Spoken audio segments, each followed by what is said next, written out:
বিসমিল্লাহির রহমানির রহিম।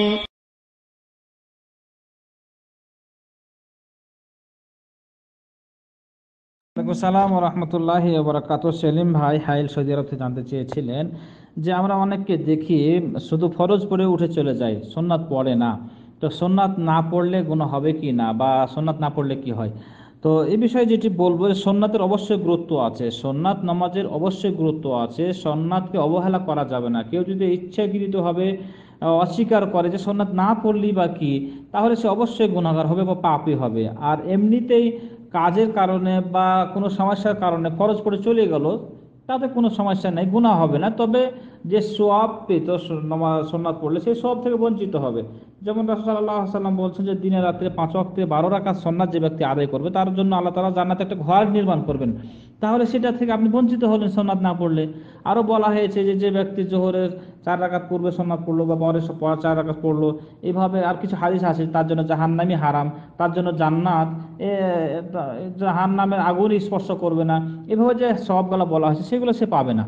তো সুন্নাতকে মানে অস্বীকার করা যাবে না বা অবহেলা করা যাবে না, অবশ্যই সুন্নাত পড়ার চেষ্টা করতে হবে।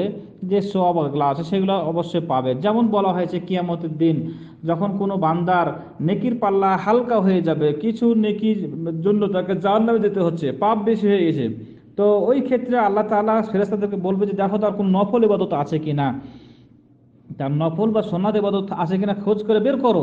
তখন ফেরেশতাগণ ওই ব্যক্তির নফল নামাজ খুঁজে পাবে, খুঁজে পেয়ে ওই নেকির পালাতে দিয়ে দেওয়া হবে, সেটা ভারী হিসেবে সে জান্নাতে চলে যাবে। তো আল্লাহ না করুক যদি আপনার এটাই হয় যে হালকা নেকির জন্য আপনাকে জাহান্নামে যেতে হচ্ছে, তখন আপনি কি করবেন? সুতরাং সুন্নাতও কাজে লাগে, নফল নামাজও কাজে লাগে, অবশ্যই এটা কাজে লাগবে, নেকির পাল্লা ভারী হবে। সুতরাং কেউ যদি অস্বীকার করে তাহলে অবশ্যই গুনাহগার হবে।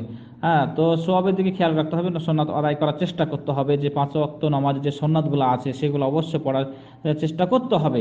মানে অবশ্যই পড়তে হবে, না পড়লে তো মানে অবশ্যই হলে তো সব ফরজ হয়ে গেল, ওয়াজিব হয়ে গেল। অবশ্যই না, তো পড়ার চেষ্টা করতে হবে, পড়তে হবে, সওয়াব আছে। এখন যদি কোনো ব্যক্তি না পড়ে বিশেষ কোনো কাজের কারণে, তাহলে সে পাপী বা হবে না, তাহলে বা সে গুনাহগার হবে না, তার ফরজ নামাজ আদায় হয়ে যাবে, নেকি হবে অবশ্যই। আল্লাহ তাআলা আমাদের সবাইকে তৌফিক দান করুক সুন্নাত গুলাও আদায় করার। জাযাকাল্লাহ।